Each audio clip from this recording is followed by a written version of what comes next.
Bom, boa noite. Sejam bem-vindos ao programa Tô Dentro, do Centro de Ciências da Comunicação e Gestão da Universidade de Fortaleza, Fundação Edson. Vamos levar a vocês profissionais que nos ajudarão a compreender temas relevantes nesse momento histórico que estamos vivendo. Nossas lives serão transmitidas pelos canais oficiais da Unifor, também pelo YouTube e pela TV Unifor no canal 181 da NET. Se você tem alguma pergunta, você pode nos enviar pelo chat ou pelo inbox e será dirigida aos nossos convidados ao final da apresentação.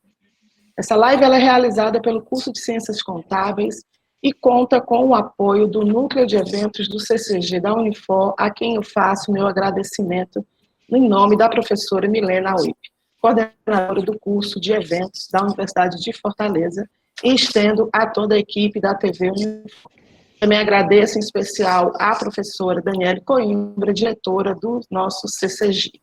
Meu nome é Alexandra Siebra, eu sou coordenadora do curso de Ciências Contábeis da Universidade de Fortaleza e convidei hoje para conversar sobre o impacto da Covid-19 nas demonstrações financeiras, os consultores e auditores da Deloitte, Paulo Silveira, Fábio Monteiro e Reinaldo Oliari.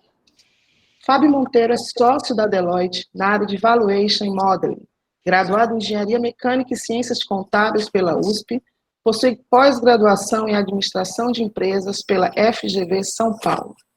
Paulo Silveira é sócio da Deloitte na área de Auditoria, possui graduação em Ciências Econômicas e Ciências Contábeis na Universidade Federal da Bahia e possui pós-graduação em Finanças Corporativas, Auditoria e Controladoria pela FGV.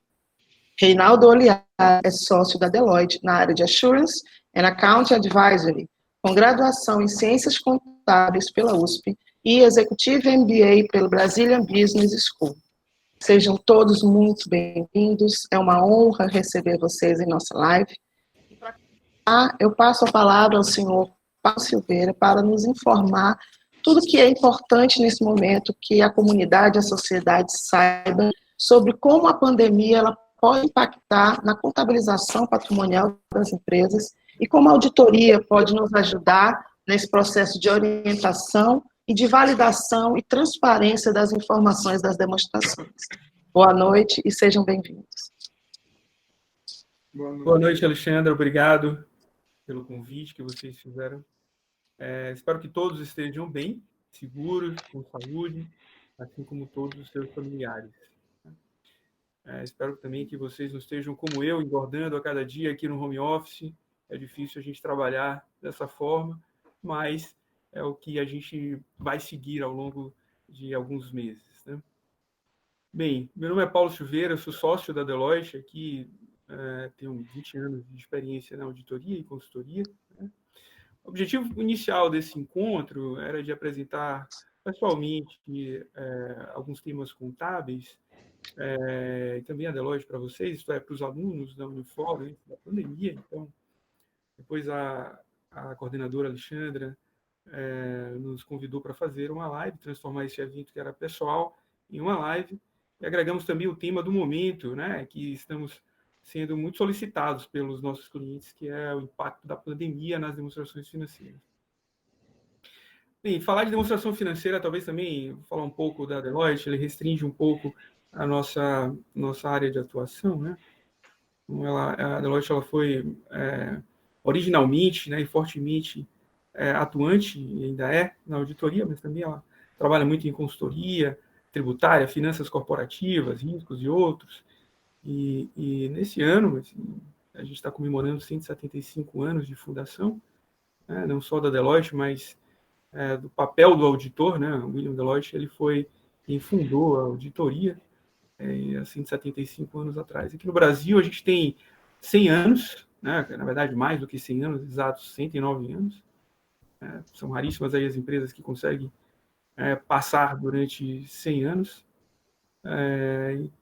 Passamos por diversas crises, diversas guerras, governos, né? E mesmo com tantas adversidades, nos tornamos a maior empresa de serviços profissionais do mundo, né? Então, no Brasil, a gente tem hoje 5 mil profissionais, no mundo 250 mil, algo desse tipo, faturamento aí na casa de uns 46 bilhões de dólares.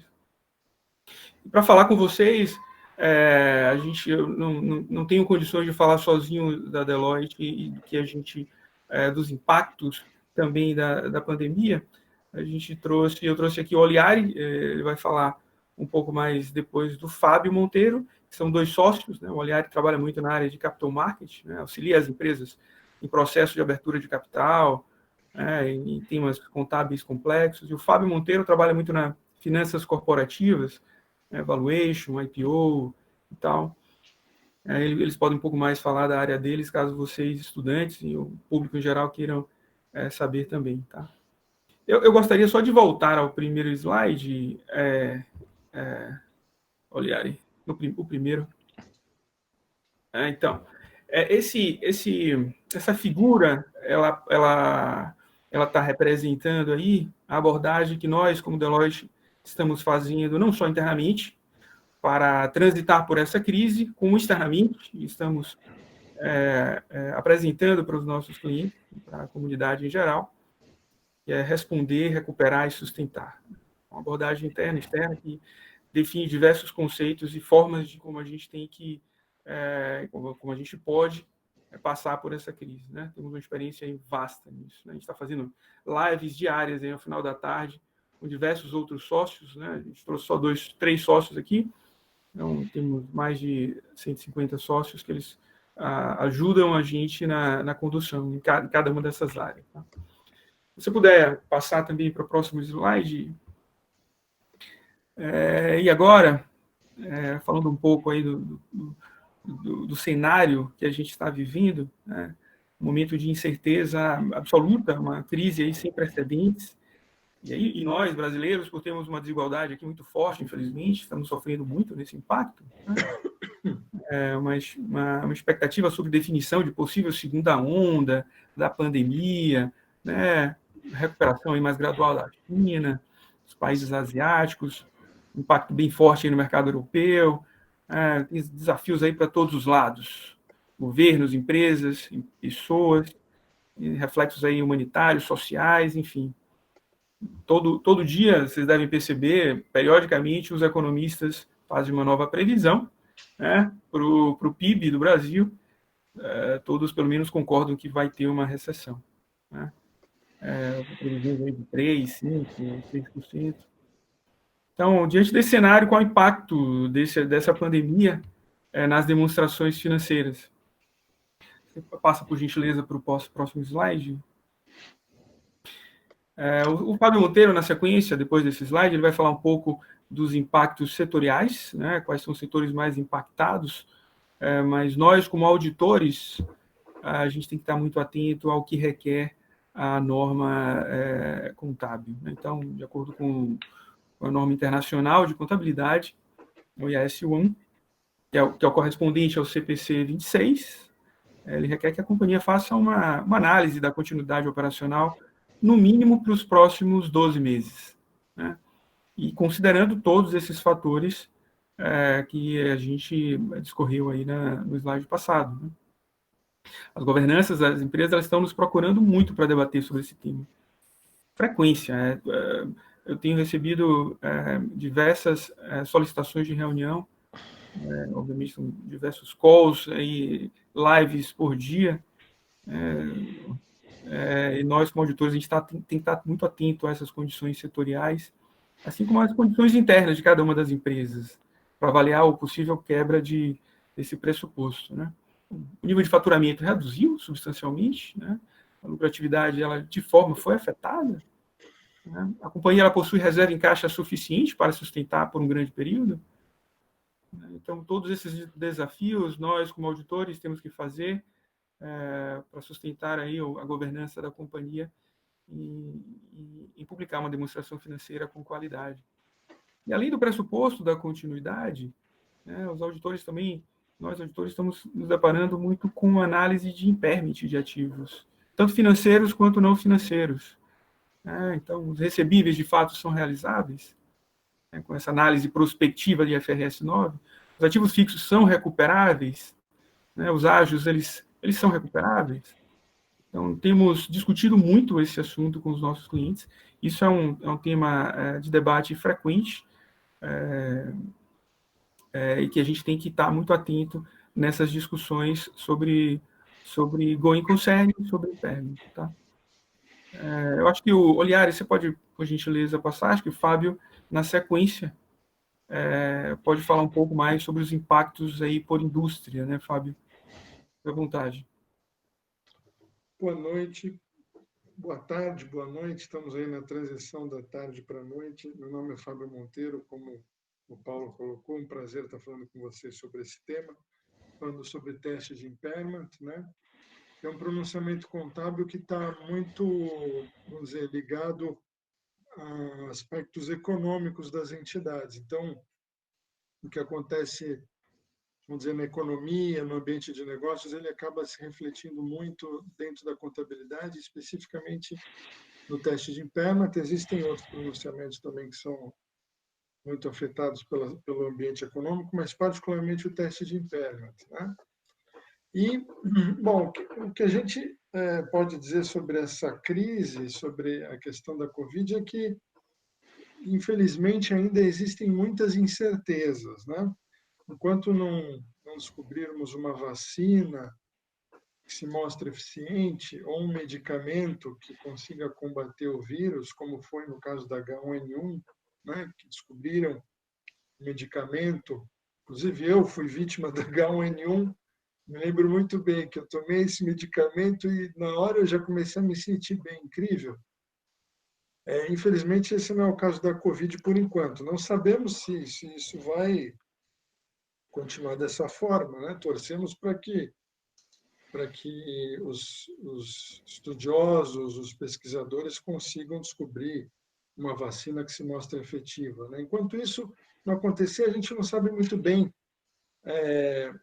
do ponto de vista de timing, como é que essa crise vai se desdobrar, porque, como o Paulo bem colocou, né, a gente passou por alguns países passaram pela primeira onda, a gente ainda está vivendo essa onda, alguns já, como por exemplo Coreia, Singapura, que passaram pela primeira onda, estão experimentando um início de segunda onda por conta do relaxamento das medidas de distanciamento social.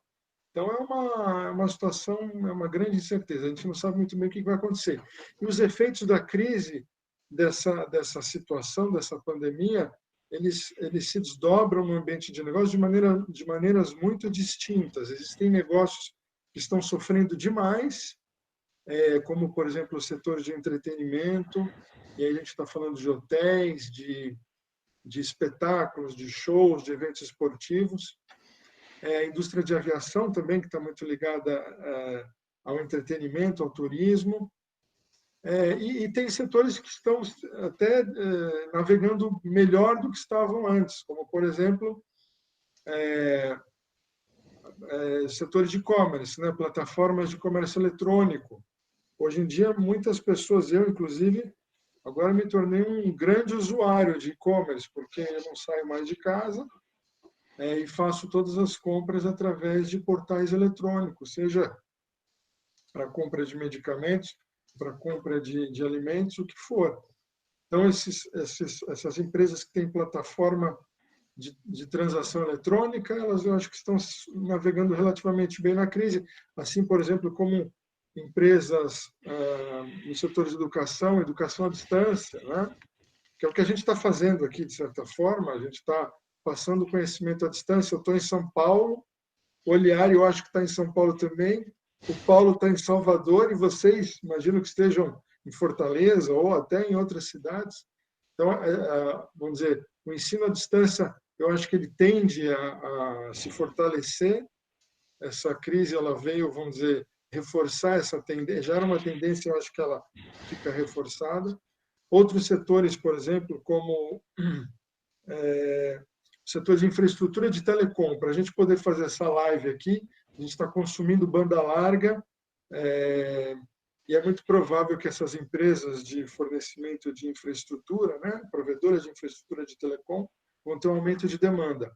Então, essa crise se manifesta de formas diferentes em sentidos diferentes e em magnitudes diferentes para diversos setores. Aqui a gente colocou alguns, vocês estão vendo, não sei se o pessoal está vendo o slide ali, mas a gente coloca saúde, varejo, telecom, manufatura, e é uma crise que se desdobra de maneiras muito distintas, tá?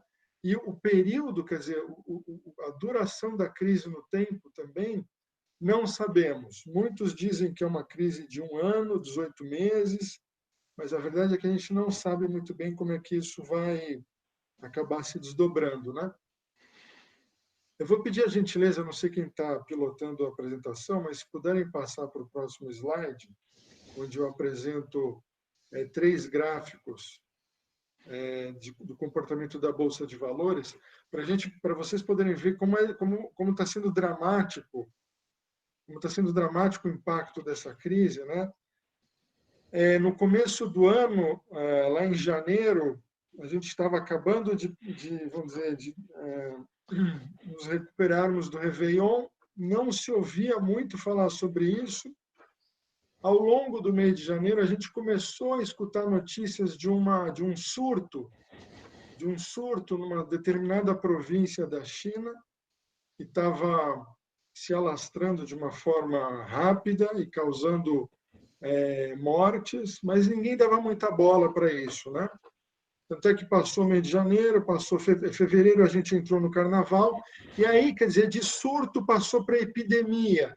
Então, já uma região maior da China estava sofrendo com os efeitos dessa doença, até que no dia 11 de março a OMS decretou o Covid como uma pandemia, porque essa doença se espalhou para o mundo todo de uma forma muito rápida. E aí eu me lembro muito bem porque eu vivi isso no dia 26 de fevereiro de 2020, quarta-feira de cinzas, eu assisti de camarote, aliás, não só na quarta-feira, mas na segunda e na terça-feira de carnaval, a gente pôde assistir de camarote o início da queda das bolsas de valores ao redor do mundo. E no Brasil, quando a bolsa abriu, ao meio-dia da quarta-feira de cinzas, foi uma queda assim enorme, né? E dali até os 10 dias subsequentes, a bolsa continuou caindo de uma forma muito forte. Foram vários circuit breakers, eu acho que 5 ou 6, uma coisa assim que não se via há muito tempo, desde 2008, quando a gente teve a crise do subprime. E a bolsa no Brasil estava nos 119 mil pontos, caiu, não sei se vocês estão vendo o gráfico aí, para 64 mil pontos em questão de dias, né? Pois, com as medidas aí de injeção de recursos por parte dos governos de diversos países, inclusive do nosso, né, medidas de auxílio à economia, tanto a empresas quanto para pessoas mesmo, pessoas físicas, a bolsa retomou, então ela atingiu o fundo do poço no dia 23 de abril, aos 64 mil pontos, uma queda de 46%, e ela está hoje por volta de 80 mil pontos. Tá? Hoje, por exemplo, eu acho que ela fechou em 77 mil pontos, ou seja, ela recuperou aí uns 15 mil pontos, mas ela ainda está 33% aproximadamente abaixo do nível que a gente tinha em janeiro de 2020. Né? A gente vinha num momento de otimismo, o Brasil tinha passado pela reforma da Previdência, um conjunto de reformas estava na pauta do governo, mas, infelizmente, por conta da crise, essa agenda foi deixada de lado e o Brasil agora está tendo que vamos dizer, lidar com a Covid. Se vocês olharem ao longo dos países, o Brasil foi o país que mais sofreu, né? Foi o mercado de capitais que mais sofreu. A gente colocou ali um gráfico de quedas de bolsa ao redor do mundo. O Brasil foi o país que teve a maior queda, 46%, seguido de Rússia, Índia, e, por incrível que pareça, a China foi o país que teve a menor queda. Por que eu digo que, por incrível que pareça? Porque a China sofreu muito também, né? A crise começou lá, as fábricas pararam, eles entraram em lockdown, mas, assim, a queda nas bolsas lá até que não foi tão significativa.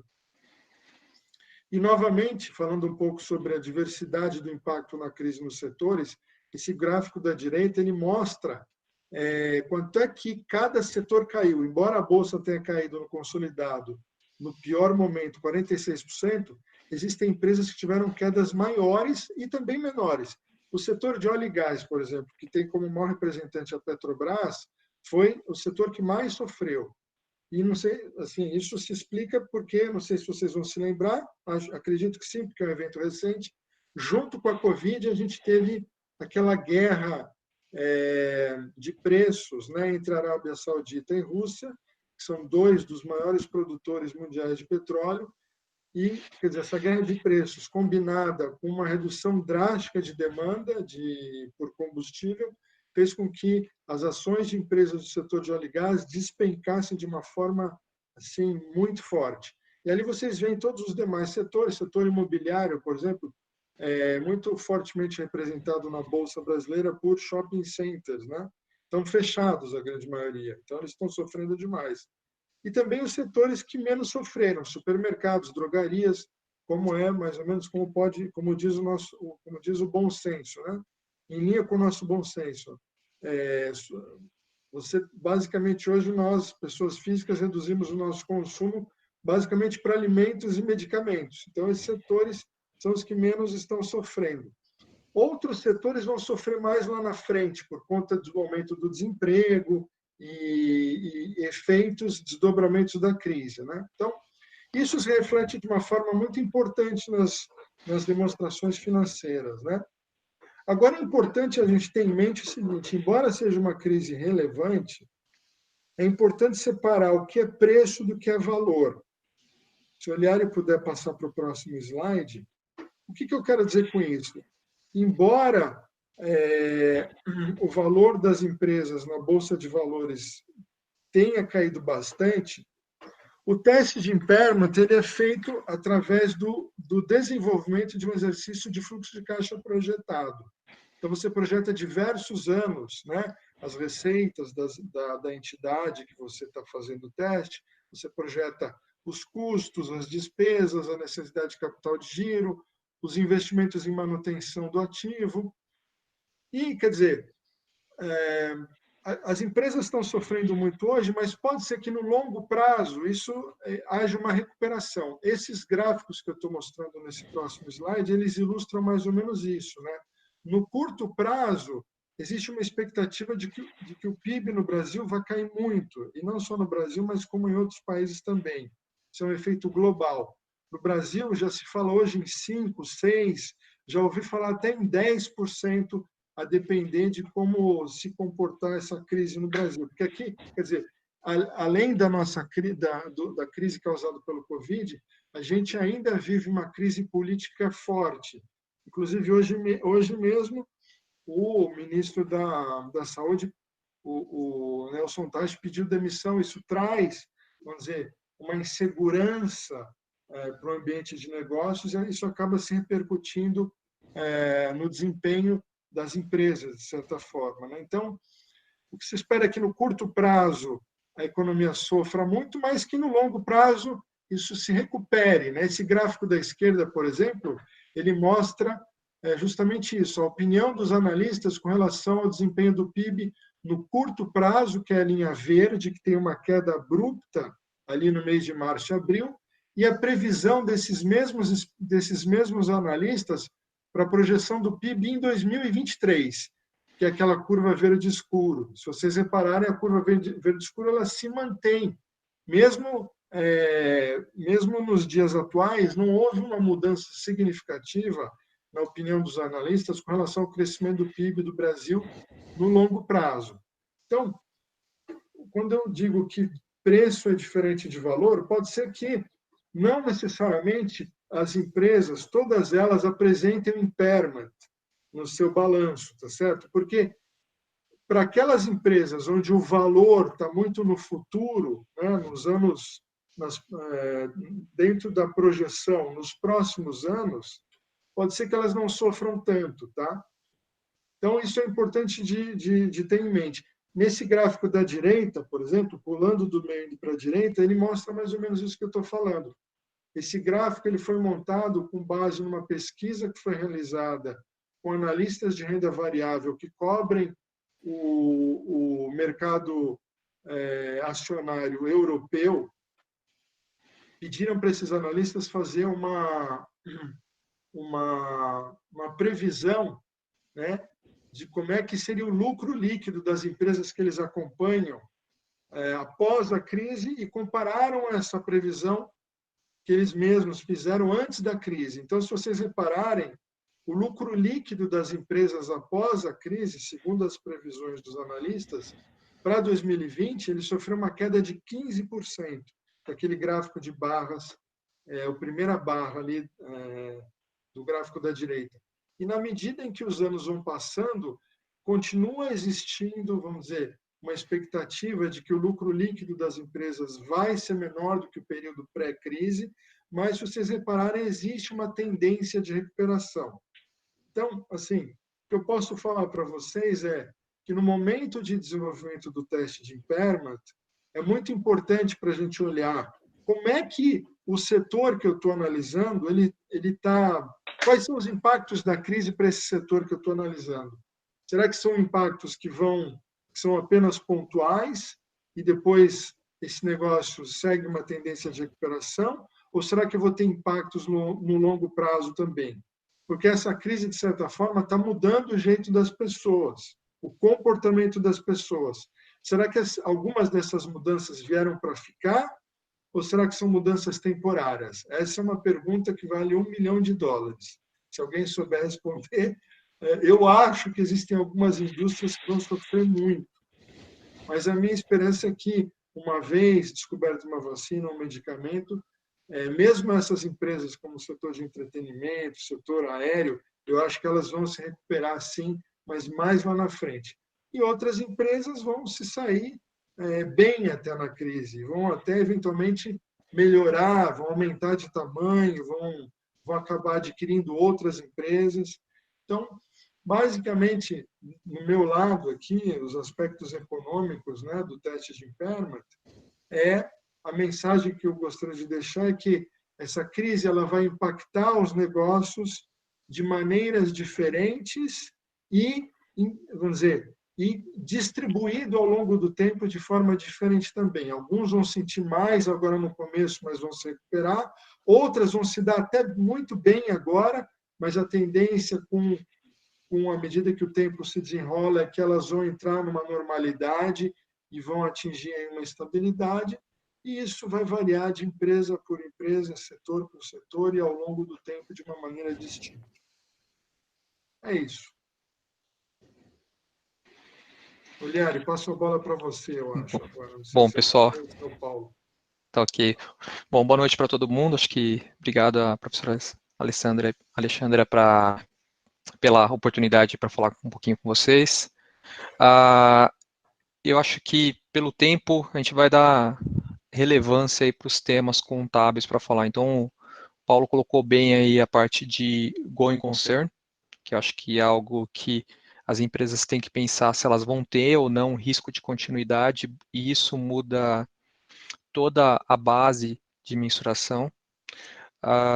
Quando a gente fala de imobilizado, intangível e todos os outros ativos que não aqueles financeiros, acho que o Fábio colocou bem aí que realmente vai ser um desafio para as companhias poderem mensurar aí qual que é o impacto do Covid. A gente sabe que o normal não, assim, business as usual, né? O normal não vai ser mais uma base, uma premissa para fins contábeis. A gente tem que sim agora que nesse primeiro trimestre, 31 de março, a gente já tinha os efeitos do Covid, então isso já tem que ter o efeito no registro nas companhias. E aí a gente entra com um outro aspecto aqui, que é o de instrumentos financeiros, né? Quando a gente tem o contas a receber ou o empréstimo cedido, aí, por exemplo, no setor bancário, né, na indústria financeira, normalmente a gente tinha a antiga PDD, PCLD ou provisão de perda. Desde 1º de janeiro de 2018, né, a gente teve a adoção aí, inicial da IFRS 9, o CPC 48, onde a gente tem que ter agora o aspecto também da perda esperada. O IFRS 9 ele veio de uma crise, a crise do subprime nos Estados Unidos, onde 2007, 2008, a nossa contabilidade em si, ela não esperava o cliente ficar inadimplente para só então a gente tomar uma atitude e fazer algum tipo de provisão. O IASB, que é o órgão internacional que faz as IFRS, né, e o CPC, que é o órgão aí onde a CVM, o Conselho Federal de Contabilidade, Banco Central, a Receita Federal fazem parte, também endossam essas mudanças na contabilidade internacional, aprovaram o IFRS 9, né, CPC 48, onde a gente tem que hoje já incluir nos livros contábeis uma perspectiva da perda esperada para os próximos períodos.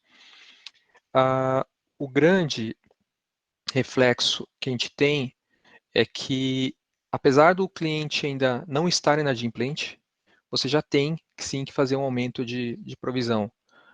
Isso vai depender muito do num modelo de negócio. Existem bancos ou até as próprias entidades. Hoje a gente tem 3 modelos de negócio, né? Onde eu tenho o modelo de negócio que é o de custo amortizado, onde necessariamente eu preciso fazer uma provisão.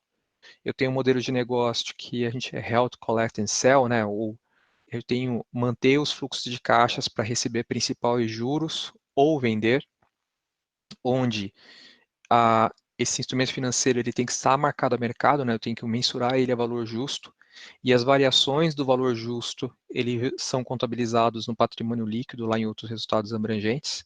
E aí eu tenho um terceiro modelo de negócio, que é o de...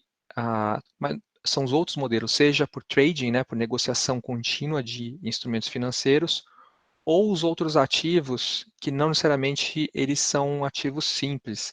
Eu tenho um derivativo embutido, eu tenho uma alavancagem, eu tenho outros instrumentos dentro desse, ou um contas a receber, ou um contrato de recebíveis, que fazem com que ele não seja só o principal e os juros. Os 2 primeiros modelos de negócio, seja o custo amortizado, onde eu mantenho os fluxos contratuais para receber principal e juros, ou manter os fluxos contratuais para receber principal e juros, ou eventualmente vender ou resgatar esse ativo, necessariamente eu preciso calcular uma provisão de impairment. Então, a gente exclui dessa análise, por exemplo, ações ou negociações contínuas de ativos, mas a gente precisa sim incluir os demais itens. Erros comuns de algumas entidades. Se eu tenho uma deterioração na minha carteira de ativos, que eu tenho outro modelo de negócio, por exemplo, o Held, Collect and Sell, que é o segunda caixinha ali, nos modelos que a gente tem apresentado, porque faltou caixa e eu tinha condições de manter até o vencimento esse contas a receber, eu tinha condições de financiar o meu cliente até o vencimento, e agora eu preciso descontar isso, ou vender essa carteira de recebíveis para outro banco, ou renegociar esses ativos, eu acabo tendo uma mudança de modelo de negócio.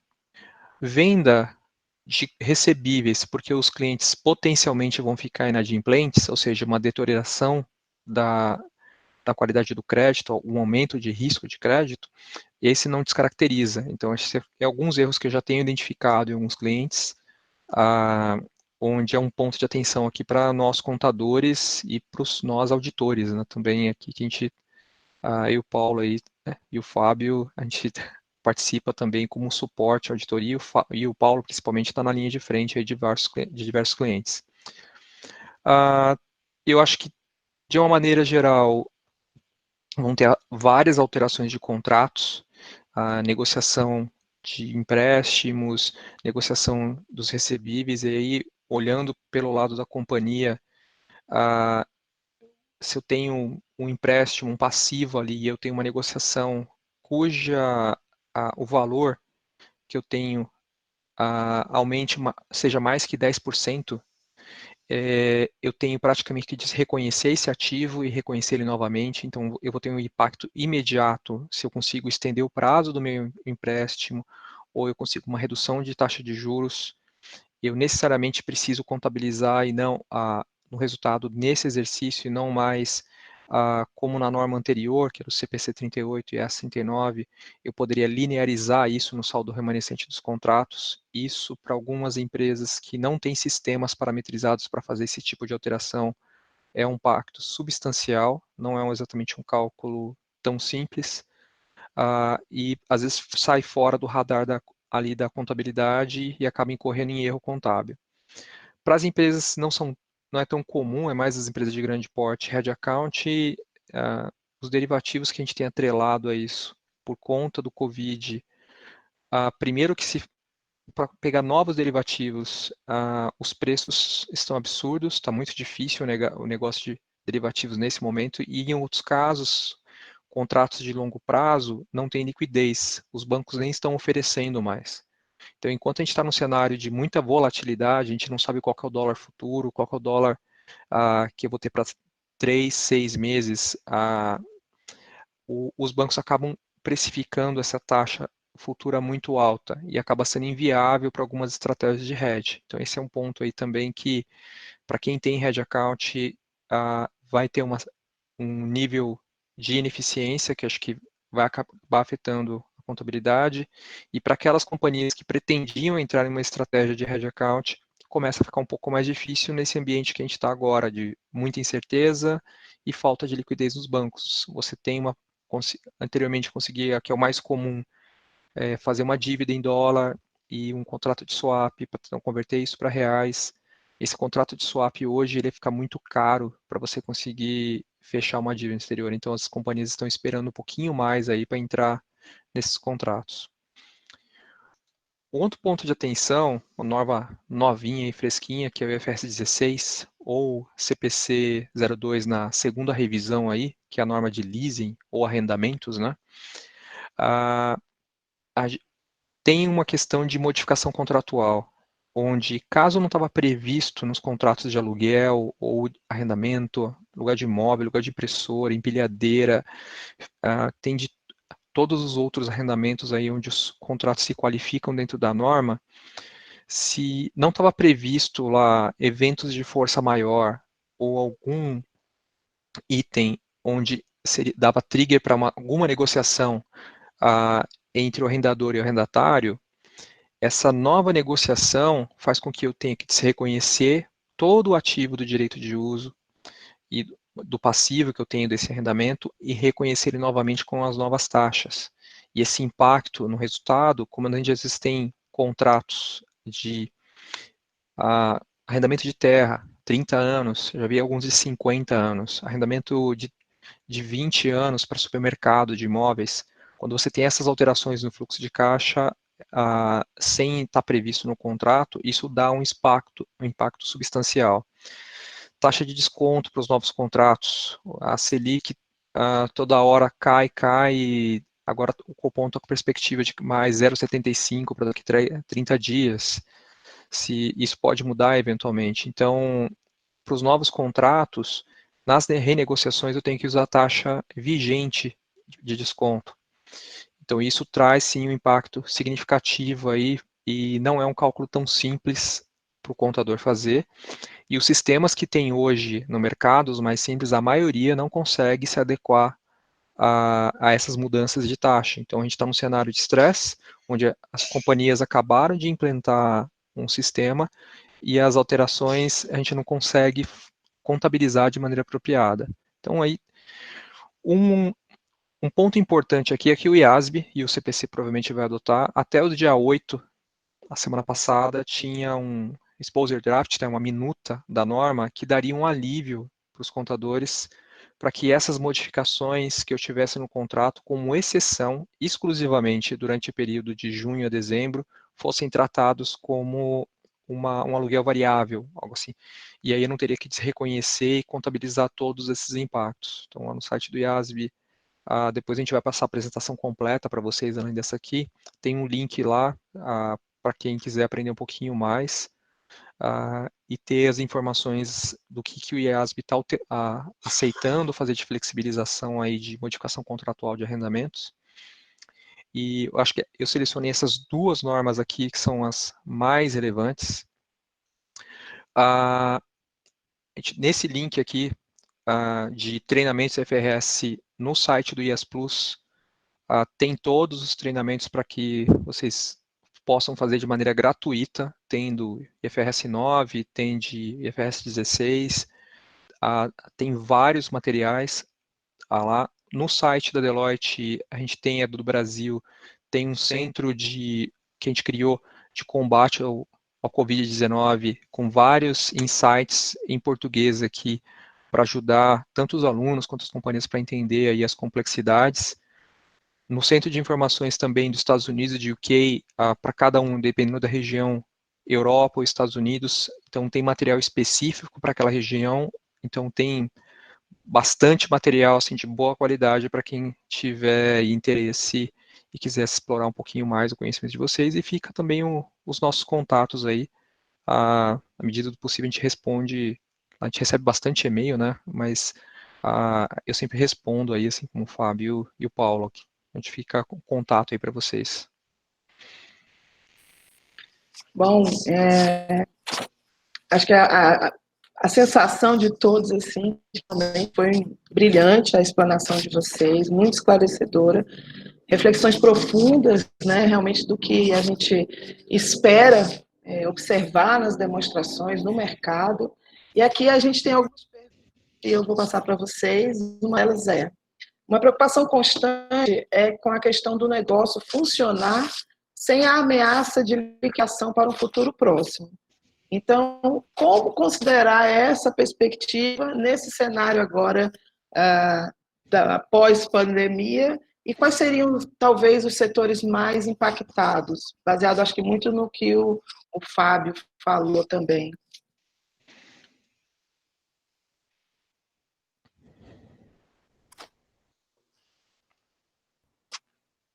Quem poderia responder? Fábio, acho que quais são os principais setores, acho que você é a pessoa mais adequada, e a gente já... Na questão da continuidade, né, do negócio, essa preocupação com a continuidade do negócio. Os setores que vão mais sofrer, né, sem dúvida, são os setores de entretenimento, e aí tem um espectro amplo aqui, tá certo? Desde, como eu falei, espetáculos, shows, cinema, até eventos esportivos, né? Tem muitos times de futebol aí que estão passando por dificuldade, porque você tem que manter, né, o pagamento dos profissionais, dos jogadores. Então, setor de entretenimento, setor de turismo vai sofrer muito também. Não é que vai sofrer, já está sofrendo, né? Hotéis, restaurantes, bares, porque boa parte deles estão simplesmente fechados, impedidos de abrir as portas, né? O setor de aviação também vai sofrer muito. E, assim, eu acho que todos os setores vão sofrer de alguma maneira, né? A questão é quanto é que você tem de fôlego para suportar, vamos dizer, uma operação pela metade ou rodando de uma forma muito aquém da forma que você estaria rodando se a gente não estivesse passando por essa situação. Um dado importante, um setor também que está sofrendo muito é o setor automobilístico, né? A produção de automóveis no Brasil, ela foi reduzida praticamente em 100%, praticamente. É uma redução drástica, né? Não só porque o consumo vai cair demais, porque a renda das pessoas vai cair, muitas pessoas vão perder emprego, então o desemprego vai aumentar. Então você vai reduzir o teu gasto para o mínimo necessário para você se manter nesse período, né? Então os gastos com alimentação, com remédios, com itens que são, digamos, fazem parte do dia a dia, não tem como deixar de fazer, mas alguns gastos de bens duráveis, se você é uma pessoa que imagina que você corre risco, né, de perder o emprego ou alguma coisa assim, você vai segurar. Então, automóveis, linha branca, né, geladeiras, micro-ondas, freezer, fogão, esse tipo de coisa, as pessoas vão adiar ao máximo. O que dizer, então, de viagem, né? Como eu disse, viagem é turismo, não tem como. Isso daí realmente vai... Esses setores vão, infelizmente, vão sofrer muito e muitos vão quebrar. Essa aqui é a verdade, porque boa parte, por exemplo, o setor de entretenimento, se a gente considerar bares, restaurantes, hotéis como parte desse setor, muitos deles são empresas de pequeno porte, né? Se você não se reinventar, como, por exemplo, um restaurante começar a entregar alimentos através do sistema de delivery, se você não se reinventar, infelizmente você vai acabar morrendo. Essa que é a grande verdade. A gente vai ver aí, já está vendo muita quebradeira nesses setores, né? E também tem os setores que vão se dar muito bem, como eu falei, ensino à distância, o setor de e-commerce, setor de infraestrutura de telecom, esses setores vão se dar muito bem, eu diria. Ok. O que vai acontecer, tudo vai depender de como essa crise, quanto ela vai demorar e quão forte vai ser o efeito, né? E cada país vai ser de uma forma diferente. Não dá para comparar o Brasil com um país asiático ou com um país europeu. A gente tem aqui características sociodemográficas diferentes, tem um perfil de população diferente. Cada região do Brasil é diferente, São Paulo é de um jeito, até o clima é diferente, né?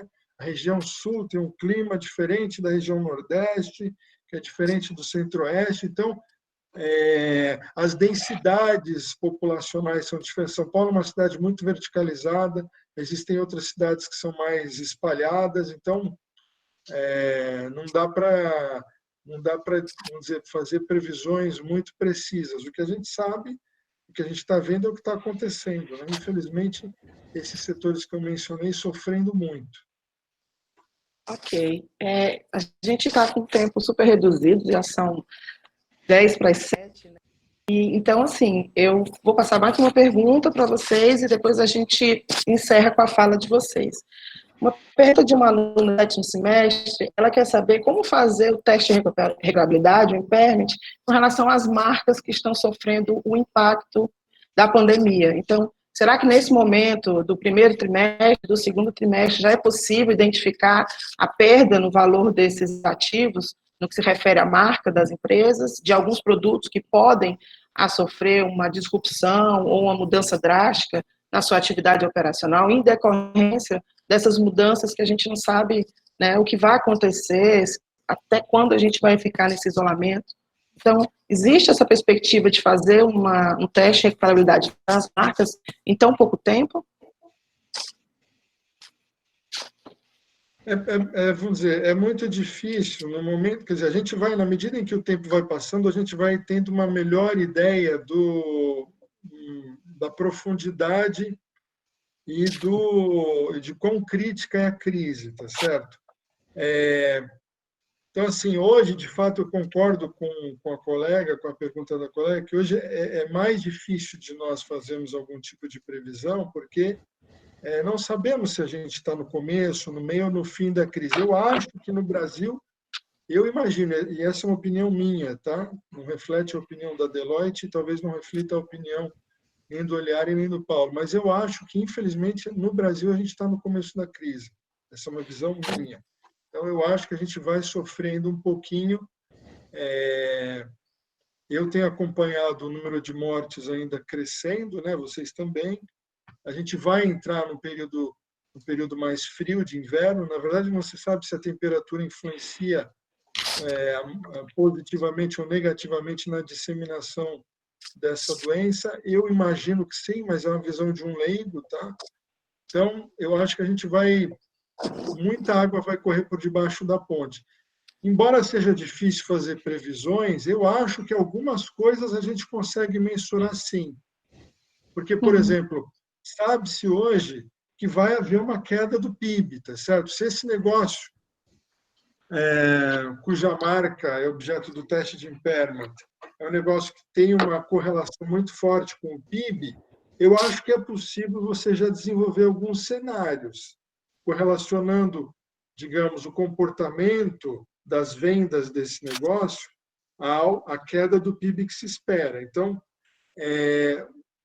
eu acho que é possível fazer alguns exercícios, talvez não sejam exercícios precisos, mas é possível, sim, criar cenários e extrair algum valor de cada um desses cenários. Bom, eu agradecer, né, a presença de todos vocês que assistiram a live no YouTube, na TV Unifor, aqui na nossa página no Meet, e quero passar a palavra, né, aos nossos convidados para suas considerações finais. Bem, eu tenho só agradecer a vocês pela oportunidade de conversar, né? A gente sempre está à disposição de vocês para poder discutir o que for necessário. Como eu falei antes, a Deloitte é muito grande, então temos diversos temas que a gente pode trazer aqui e trabalhar juntos com a contabilidade, porque ela deixa um pouco mais rica, né? Muito mais interessante também, né? Então, agradeço muito vocês, a Alessandra, e a todos aí, todos os alunos e todos os espectadores, tá? Bom, também obrigado, Alexandre, e a todos os ouvintes. Eu vejo que tem alguns colegas aí de trabalho também, ex-Deloitte, que entraram na live aí com a sua divulgação aí no LinkedIn. Bom, acho que também a gente fica à disposição aí para falar de outros temas de interesse aí contábil que vocês tenham. Acho que tem de tudo aí, vocês são futuro aí do que... sem a profissão de contador, acho que essa crise não vai passar. Essa é uma crise, obviamente, agora humanitária, de perspectiva de saúde, mas quando a economia voltar, a gente vai precisar de emprego para as pessoas e quem vai cuidar das finanças e saber direcionar isso são os contadores. Aí, então, é um papel vital aí como sociedade. Então, tenho orgulho da profissão de vocês e eu acho que o momento é agora de se preparar para isso, ganhar conhecimento para quando a gente voltar, estar preparado aí para o retorno. Obrigada, Reinaldo. Bom, eu também queria agradecer a gentileza, o convite. Para mim, particularmente, é sempre um prazer participar desse tipo de evento, porque eu gosto muito de falar. Eu acho que eu tenho um pouco de DNA de professor, de certa forma. Então, para mim, é sempre bacana poder dividir algum tipo de conhecimento com base na experiência nossa, né? Porque, como o Paulo Oliari falou, acho que o grande valor nosso aqui, tanto para vocês quanto para os nossos clientes, é que, trabalhando numa empresa como a Deloitte, a gente tem a possibilidade de viver várias experiências, né? Porque a gente lida com vários clientes de diferentes setores constantemente. Então, o que a gente aprende com cada um desses clientes, a gente procura dividir e transmitir. É o que eu procurei fazer aqui, tá certo? É passar um pouquinho dessa experiência que a gente tem prática do dia a dia. Espero que todos tenham aproveitado, que tenha sido de alguma forma útil para a formação de vocês. E queria aqui desejar um ótimo final de semana para vocês. Descansem e vamos manter a esperança que tudo vai melhorar e isso vai passar.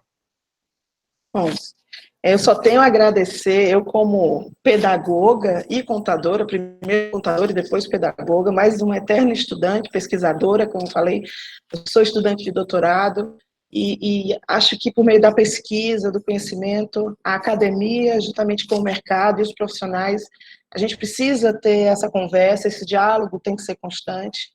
Acho perfeito a fala do Reinaldo quando fala do profissional de contabilidade, tenho orgulho da minha profissão. Então, mais uma vez, gostaria de agradecer e dizer que realmente foi um prazer, foi uma honra, uma satisfação recebê-los e outros momentos acontecerão. Muito obrigada e boa noite. Boa noite, pessoal. Boa noite, tchau.